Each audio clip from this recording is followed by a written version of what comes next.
শিৱসাগৰত বহিৰাগত বন্দীৰ দাদাগিৰি ৰাষ্ট্ৰীয় পৰ্যায়ৰ সোণৰ পদকপ্ৰাপ্ত পাঞ্জা খেলুৱৈ ৩-৪জনীয়া দুৰ্বৃত্ত দলৰ দলবদ্ধ আক্ৰমণ।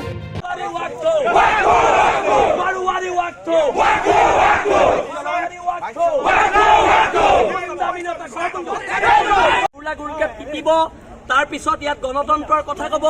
যেতিয়া সেই ছোৱালীজনীক মাৰিছিলে সেই সংবিধানখন ক'ত আছিলে? যেতিয়া স্বৰ্ণজয়ী ছোৱালীজনীক মাৰিছিলে সেই সংবিধান ক'ত আছিলে? ইয়াত টেণ্টৰ ব্যৱস্থা কৰি আমি ইয়াত বহিম।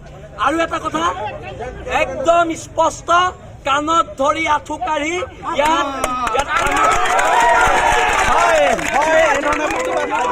শিৱসাগৰ বাবুপট্টিত সংঘটিত হৈছে এই ঘটনা।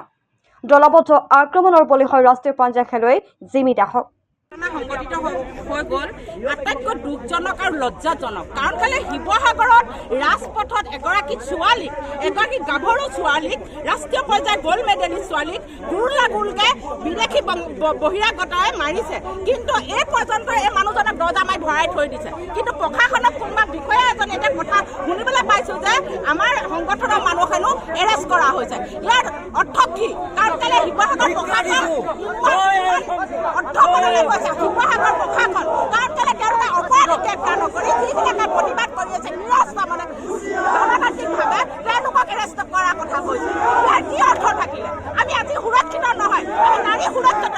ৰাজপথত এজনী সৰু ছোৱালী বহিৰাগত দিছে। তেওঁলোকে যদি গ্ৰেপ্তাৰ কৰিব নোৱাৰে আমি যি ব্যৱস্থা ল'ব লাগে। তিনি দুৰ্বৃত্তই আক্ৰমণ কৰে খেলুৱৈগৰাকীক, কাপোৰ ফালি পেলোৱাৰ অভিযোগ। বৰ্তমান শিৱসাগৰ অসামৰিক চিকিৎসালয়ত চিকিৎসাধীন হৈ আছে খেলুৱৈগৰাকী। মূৰ আৰু পেটত গুৰুতৰভাৱে আঘাত পাইছে 18 বছৰীয়া জিমি দাসে। খেলুৱৈগৰাকী Assam energy institute fire and safety ইঞ্জিনিয়াৰিঙৰ ছাত্ৰী।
সংবাদ 365